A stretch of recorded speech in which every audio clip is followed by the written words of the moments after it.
भाइयों। है कि सोमवार की अगर प्रदोष पड़ती है, बहुत ध्यान से सुनना महाराज, सोमवार की प्रदोष पड़ती है तो शंकर भगवान कैलाश पर निवास करते हैं। हमारे यहाँ कहते हैं सोमवार की जो प्रदोष पड़ती है वो इच्छा पूर्ति करती है। मत सुंदर लिखा विद्या जी ने, मान लो आप प्रदोष का व्रत नहीं कर सकते, आप अगर व्रत नहीं कर सकते तो प्रदोष के दिन, प्रदोष काल में शाम का समय सूर्यास्त का कुछ पल, कुछ घड़ी के पहले से लेकर बाद तक का प्रदोष काल के अंतर्गत आप शंकर जी के मंदिर में जाकर एक लोटा पानी, 5 बेलपत्र भी अगर समर्पित करते हैं तो संपूर्ण प्रदोष का फल आपके भाग्य में सफल हो जाए। शिव महापुराण में इसका परमात्मा पर भरोसा करने वाला और प्रदोष का व्रत करने वाला कभी खाली झोली लेकर नहीं जाता। याद रखना, जिसने परमात्मा पर भरोसा करा है और जिसने प्रदोष का व्रत करा है उसको शिव जी ने आज नहीं तो कल, कल नहीं तो परसों दिया। जिसने बाबा पर भरोसा करा, जिसने सोमवार, पशुपतिनाथ ऐसे व्रतों को जो धारण करता है, कोई 16 सोमवार करता है, कोई पशुपति व्रत धारण करता है, कोई प्रदोष व्रत करता है, कोई सोमवार की अष्टमी का व्रत करता है, जो मांगे लेकिन थोड़ा देर कर सकता है। प्रदोष काल का दीप, प्रदोष काल की आराधना, प्रदोष काल की साधना और प्रदोष काल में परमात्मा का लिया गया नाम हमारे करोड़ों करोड़ों करोड़ों करोड़ों पुण्य को प्रबल कर देता है और हमारे पाप को छिन्न कर देता है। हमारे पाप उस प्रदोष पर, प्रदोष काल में अगर एक आधी चम्मच भी गौ माता का दूध मिल जाए, एक छोटी सी कटोरी में सीधे हाथ में दूध और उल्टे हाथ में दूध, जल का पात्र या उसी पात्र के ऊपर दूध का पात्र रखकर हाथ में लेकर जो शंकर के शिवालय में देहली पर खड़ा होकर शंकर से अपनी कामना कर कर शंकर के मंदिर में जाकर दूध अशोक सुंदरी वाली जगह पर चढ़ाकर जल शंकर के शिवलिंग पर जो समर्पित कर देता है, देवाधिदेव महादेव उसकी कामना पूर्ण कर देते हैं, पूर्ण कर देते हैं। किसी व्यक्ति ने अपनी जिंदगी में एक नियम बना लिया कि मुझे प्रदोष के दिन बाबा देवाधिदेव महादेव को एक कमल का पुष्प चढ़ाना। और कई मौसम ऐसा होता है कि उसमें कमल का पुष्प नहीं मिलता तो कमल गट्टा बाजार में मिलता है, देखा है आपको, काला कलर का होता है कमल गट्टा। एक कमल का गट्टा भी यदि देवाधिदेव महादेव को, यदि कोई कितना भी दरिद्र है, कितना भी गरीब है, उसका कोई व्यापार नहीं, कोई व्यवसाय नहीं, कोई नौकरी नहीं, कोई चाकरी नहीं, कितना भी परिस्थिति से मारा हुआ व्यक्ति है, अगर उसने प्रदोष की प्रदोष नियम बना लिया, प्रत्येक 12 महीने का मैं नियम लेता हूँ और पूरे 24 प्रदोष मैं बाबा को कमल का, जिस समय पर कमल का पुष्प मिल जाए उस समय पर कमल का पुष्प चढ़ाओ, ना मिले तो कमल गट्टा चढ़ाओ। पर जिसने प्रदोष का नियम बना लिया,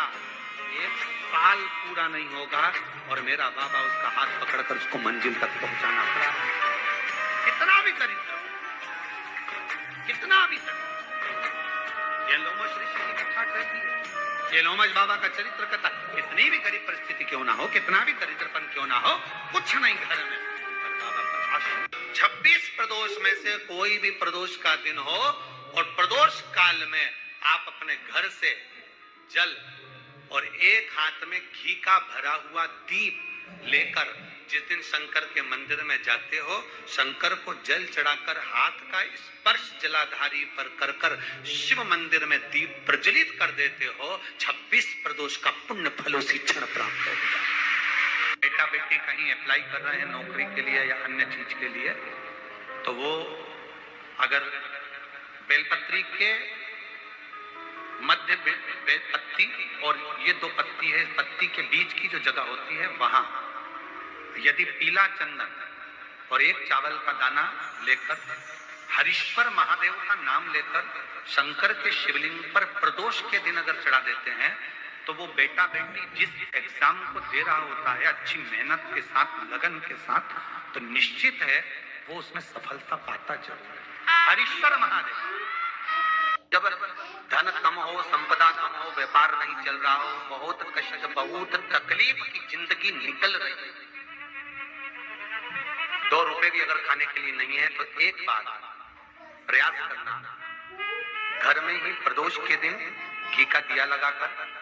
या मंदिर में शंकर के घी का दिया लगाकर उसमें 2 बाती, कितनी बाती? 2 बाती रखना, चाहे तुम लंबी रख लो चाहे गोल रख लो, पर रखना 2 ही बाती। घी का दिया लगाकर दुख दहन स्त्रोत का पाठ कम से कम 5 प्रदोष तो करो। और बाबा विश्वास रखना शिव महापुराण पर, अगर पहली प्रदोष पर ही आपने अगर घी का दिया लगाकर आसन लगाकर शंकर के सम्मुख में प्रदोष के दिन प्रदोष काल में शिव की पूजन कर दारिद्र दुख दहन स्त्रोत का पाठ चालू कर दिया तो विश्वास रखना कि 5 प्रदोष तक तो बाबा खुद करुणा कर देगा। आप मुड़कर नहीं देखेंगे। कथा में 2 दीप का वर्णन किया, आज फिर कथा में 2 दीप का वर्णन किया। कितना भी दुख है, संपदा नहीं है, बहुत कष्ट का जीवन चल रहा है, बहुत तकलीफ का जीवन चल रहा है, 2 जगह पर दीप लगाना चालू कर दो। प्रदोष काल में मतलब शाम का समय, सूरज ढलने का जब समय हो उस समय 1 दीप बेलपत्र के वृक्ष के नीचे, दूसरा दीप भगवान शंकर के मंदिर। प्रदोष काल में जब ये 2 दीप लगना प्रारंभ हो जाते हैं तो भगवान अपने चारों हाथों से आपको संपदा देना प्रारंभ कर देते हैं। वो कुबरेश्वर महादेव बनकर धन वैभव देना प्रारंभ।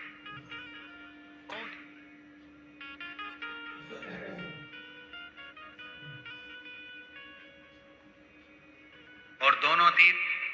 फूल बत्ती के होना चाहिए, लंबी बत्ती के नहीं। एक लंबी बत्ती होती है, एक गोल बत्ती होती है, फूल बत्ती, दोनों दीप फूल बत्ती। मां सती ने जब भगवान शंकर के लिए आराधना साधना करी थी और भगवान भोलेनाथ जी से वर प्राप्त करा था तो माता सती ने भी ये साधना ऐसे ही करी और माता सती को शिव मिले थे। प्रदोष के समय पर अगर मान लो कोई भिखारी से भिखारी व्यक्ति भी है जो ठेला चला रहा है, उसके पास में खाने के लिए कुछ नहीं है, फटे कपड़े पहन रहा है, उसकी जिंदगी में कुछ भी नहीं बचा और कर्जे में लतालुम हो गया, एक चावल का दाना अगर वो प्रदोष के दिन प्रदोष काल में शाम के समय पर शंकर के शिवलिंग पर चढ़ा देता है तो 3 या 4 प्रदोष में उसका कर्जा चूकना प्रारंभ हो जाता है। प्रदोष का विधान। प्रदोष, शिवरात्रि, सोमवार की अष्टमी, ये वो तिथियां हैं, ये वो वार हैं। अगर कोई भूल से शंकर भगवान के शिवलिंग का निर्माण करता है या अपने घर में रखे हुए शिवलिंग पर शमी पत्र को समर्पित कर देता है तो जिंदगी में उसका बाल बांका हो ही नहीं सकता। प्रदोष के शमी पत्र में बल होता है। प्रदोष के शमी पत्र, कभी आपको ऐसा लगे कि मेरे घर में बहुत ज्यादा मात्रा में क्लेश रहता है, बहुत झगड़ा, परिवार में विवाद, तो प्रयास करा करो जब आप देवादिदेव महादेव को जल चढ़ाने के लिए जाएं और प्रदोष का यदि दिन हो या महीने की शिवरात्रि हो या प्रदोष का दिन हो तो उंगली में ही भले एक उंगली में जरा सा शहद लगा कर ले जाओ और अशोक सुंदरी वाली जगह पर और शिवलिंग पर उस शहद को लगाकर जल चढ़ाने का प्रयास करो। आप दो प्रदोष या 2 महीने की शिवरात्रि अगर आपने कर ली, अपने आप आपके घर में क्लेश समाप्त होता चले जाएगा, शांति बनना प्रारंभ हो जाएगा। शहद में वो फल है, मधु में वो फल है। थायराइड जैसी बीमारी है, लीवर किडनी काम करना बंद कर दिया है, या आपके शरीर में हाथ में पांव में कंपन बना रहता है, थोड़ा थोड़ा हाथ पांव हिलता रहता है, थोड़ा थोड़ा हाथ कोई काम करते हैं तो थर थर थर थर हाथ हल्का सा कांपता रहता है, तो हमने पहले भी कहा, आज फिर कहते हैं, जो दूब आती है ना, गणेश जी को क्या बोलते हैं यहाँ पर, जम के बोलो, दुर्बा बोलते हैं, दुर्ब बोलते हैं। दुर्बा जो आती है, 5 दुर्बा प्रदोष के दिन एकांतेश्वर महादेव के नाम से भगवान शंकर के मंदिर में चढ़ाइए। शिवलिंग पे चढ़ाकर उस दुर्बा को उठाकर अशोक सुंदरी वाली जगह पर चढ़ाइए और अशोक सुंदरी वाली जगह दुर्बा को उठाकर वही 5 दुर्बा को नंदी के पास लेकर आइए और नंदी के पास रखने के बाद उसी 5 दुर्बा को दिन भर में एक एक कर वो दुर्बा को प्रदोष के दिन रात्रि से पहले पहले उस दुर्बा को धीरे धीरे कर खाना प्रारंभ कर दीजिए। डॉक्टर का इलाज भी करवाते रहो, जांचें भी करवाते रहो, दवाई भी खाते रहो और साथ में उस दुर्बा का प्रयोग करना प्रारंभ कर दो तो धीरे धीरे हाथ में पैर में जो कंपन होता है वो कंपन अपने आप मिटना प्रारंभ हो जाएगा। लीवर, किडनी, थायराइड जैसी बीमारियां धीरे धीरे ठीक होना प्रारंभ हो जाएगी, किडनी काम करना प्रारंभ कर जाएगी। वो दुर्बा में इतना असर है। प्रयास करना जब जब जिस महीने में जो प्रदोष पड़ा करे, जब प्रदोष पड़े बन सके 1 बेलपत्र, बन सके 5 बेलपत्र, शमी पत्र, हरे मूंग, हरा मूंग, बेलपत्र, एक कलश के अंदर थोड़ा सा पानी लेकर 1 बेलपत्र, हरा मूंग, शमी पत्र डालकर और उसमें थोड़ा सा गुड़ डालकर भगवान शिव का स्मरण कर कर प्रदोष काल में, मान लो कोई काम आपका बहुत जरूरी है, बहुत दिनों से अब थक गए हैं, नहीं हो रहा, कर्जा बढ़ रहा है, धन नहीं आ रहा, व्यापार नहीं चढ़ रहा, या कोई समस्या बहुत प्रबल है, कोई एग्जाम में बैठ रहे हो नहीं हो रहा, परीक्षा भी दे दी है, रिजल्ट आने ही वाला है, तो भी प्रदोष काल में, प्रदोष के समय वो जल, मूंग, शमी पत्र और बेलपत्र और गुड़ का शंकर के शिवलिंग को समर्पित करना प्रारंभ कर दो। 2 या 3 प्रदोष करोगे, बाबा आपकी मनोकामना शीघ्र पूर्ण कर देगा। 2 या 3 करो, बाबा करेगा। शादी के हो गए, 40 वर्ष शादी के हो गए और औलाद है ही नहीं, डॉक्टर ने भी तब आखिरी में एक काम चालू करो, प्रदोष का दिन दोनों पति पत्नी व्रत चालू कर दो प्रदोष का, और प्रदोष काल में शाम के समय जाकर एक ही दिए में 2 लंबी बाती जानते हो ना, रुई की लंबी कपास की बाती, तो दोनों बाती एक ही दिए में रखकर पति पत्नी दोनों उसको प्रज्वलित करना प्रारंभ करें, बाबा संतान देकर ही रहेगा। औलाद आएगी ही। मान लो तुम किसी कार्य के लिए जा रहे हो, 5 बार 6 बार तुम उस कार्य के लिए होकर, या किसी से अपना पैसा लेना है और तुम उसको पास 50 बार होकर आ गए हो, भैया पैसे कब देगा, या किसी कार्य के लिए जा रहे हो, वो कार्य नहीं हो रहा, 50 बार होकर आ गए, लाल चंदन को अच्छा घिसो और घिसकर तैयार कर लाल चंदन घिसो और घिसकर बेलपत्री के ये दोनों भाग हैं, दोनों पत्तियां जो नीचे की हैं, इसमें उस चंदन को लगा लीजिए। अगर किसी से आपको पैसा लेना है, वो नहीं दे रहा, या कोई काम है या जॉब है या नौकरी है या उसके लिए, या कोई विद्याध्ययन का कोई कार्य है, कोई स्कूल में पढ़ाई कर रहे हो और वो कार्य नहीं हो रहा, 5 बार 6 बार करके देख लिया नहीं हो रहा, तो ये दोनों पत्तियों पर लाल चंदन लगाओ। लाल चंदन लगाने का मतलब ये नहीं कि जरा सी तुम बिंदी लगा दो, लाल चंदन जो घिसा उसको पूरी पत्तियों पर अच्छे से फेरना है, उस लाल चंदन को लगा लीजिए। और महाराज बीच की पत्ती में थोड़ा सा घृत मतलब गाय का घी, गौ माता के दूध से माखन से निर्मित उस घी को बीच की पत्ती में थोड़ा सा लगा लीजिए। और जो अशोक सुंदरी वाली जगह है, ये शिवलिंग है, ये जलाधारी पर रखा हुआ है, ये गोल जलाधारी है, यहाँ से पानी नीचे गिरता है, ठीक है, ऐसे होता ना शिवलिंग। तो शंकर भगवान का पूरा परिवार शिवलिंग के आसपास में होता है। शंकर भगवान के 13 बच्चे हैं। कितने बच्चे हैं शिव जी के? 13 बच्चे, पूरे 13 के 13 बच्चे और धर्म पत्नी शिव जी की शिवलिंग के आसपास में है। जैसे ये जो गोल जलाधारी है, ये माता पार्वती जी का हस्त कमल है। शिवलिंग रखा है, ये शंकर जी का स्वरूप है। जहां से पानी नीचे गिरता है, राइट भाग गणेश जी का स्थान, लेफ्ट भाग 6 कार्तिकेय, षडानंद कार्तिकेय का स्थान। जहां शिवलिंग का जहां पानी जाता है उसके बीच में एक मोटी सी लाइन होती है, वो शंकर भगवान की सबसे छोटी लड़की जिसका नाम अशोक सुंदरी है, उसका स्थान। ऊपर से बूंद बूंद पानी जो शिवलिंग पर गिर रहा है, ये शंकर भगवान की 5 लड़कियों का स्थान है, जया, विषहरा, शामली बारी, दौतली और देव। ये शंकर जी की 5 बेटियां हैं जो भगवान शंकर के ऊपर पानी की एक एक बूंद गिराती है। तो शिव जी की जो सबसे छोटी लड़की है अशोक सुंदरी, उस अशोक सुंदरी वाली जगह पर इस बेलपत्र को प्रदोष के दिन या सोमवार के दिन आप घी वाली बेलपत्र को अशोक सुंदरी वाली जगह पर रखकर, ये जो चंदन लगी हुई बेलपत्र है इसका मुख ऐसा सीधा की सीधा रखोगे तो गणेश जी की ओर हो जाएगा, षडानंद कार्तिकेय की ओर हो जाएगा। अपनी कामना कर कर जिससे धन लेना है, पैसा लेना है या जो कार्य निकालना है वो नहीं निकल रहा, बहुत प्रयास कर लिया, अदालत में 50 बार हो जाए, काम नहीं हो रहा, तब इस बेलपत्र का प्रयोग करना, बाबा से विनती करना और विनती कर कर वापस हो जाना। केवल 2 प्रदोष या 2 सोमवार कर लीजिए, बाबा आपकी मनोकामना पूर्ण कर देगा। उस बेलपत्र का सुख प्राप्त। गरज का भाग अशोक सुंदरी की ओर होना चाहिए, नीचे की ओर, नहीं तो मालूम पड़े तो मुंह पे उल्टा रखो। सारे देवता रोज भ्रमण पर नहीं निकलते।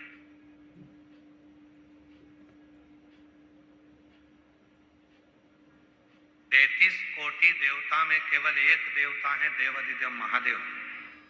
जो प्रतिदिन प्रदोष काल में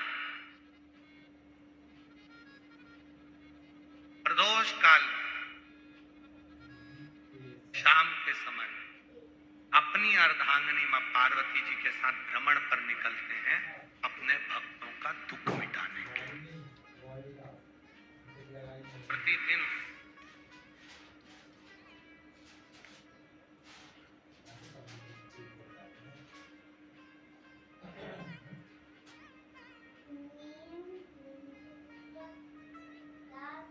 पहले दिन की कथा में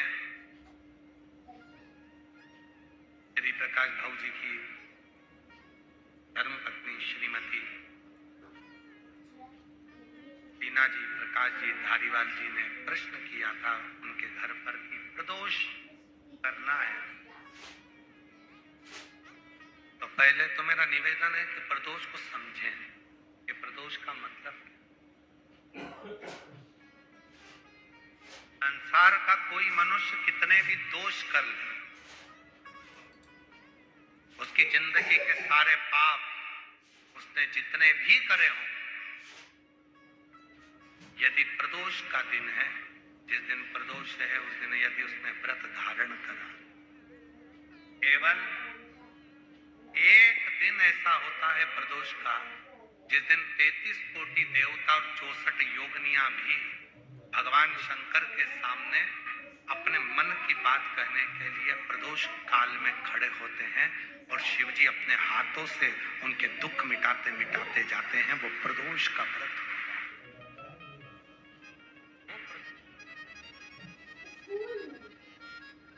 का विस्तार से तो वर्णन हम करेंगे बीच में, और सारे दोषों को जो समाप्त, सारे दोष, सारी तकलीफ, तुम्हारी जिंदगी के जितने जितने तुम्हारे दोष हैं इस जन्म के उस जन्म के, और जब भगवान शिव से आप निवेदन करते हैं, प्रार्थना करते हैं, उनसे अपने मन का भाव कहते हैं, प्रार्थना करते हैं, निवेदन करते हैं, तो शिव उसको स्वीकार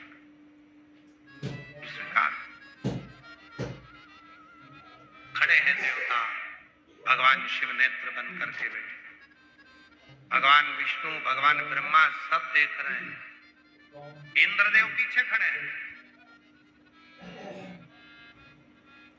और पीछे से देख रहे हैं, उनको मालूम है नहीं मिलेगा, नहीं मिलेगा ही नहीं। पर तभी भगवान नारायण ने फिर जमकर हर हर महादेव कहा, ब्रह्मा जी फिर बोले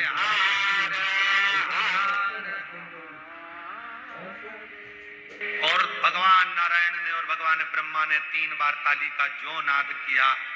चंड ने भगवान शिव को सूचना दी, सूचना देकर भगवान शंकर के नेत्र खुल गए और शिव जी के जैसे ही नेत्र खुले, बाबा ओघड़दानी ने, भगवान शंकर ने नेत्र खोलते ही सामने खड़े हुए भगवान विष्णु को, भगवान ब्रह्मा जी को, देवताओं को देखा और पूछा कि आप यहाँ पधारे, मुझे आज्ञा करते मैं आ जाऊं। महीने प्रदोष आती है, हर महीने शिवरात्रि आती है, प्रत्येक शिवरात्रि प्रत्येक प्रदोष को आप मिट्टी के अंदर मक्खन या गाय का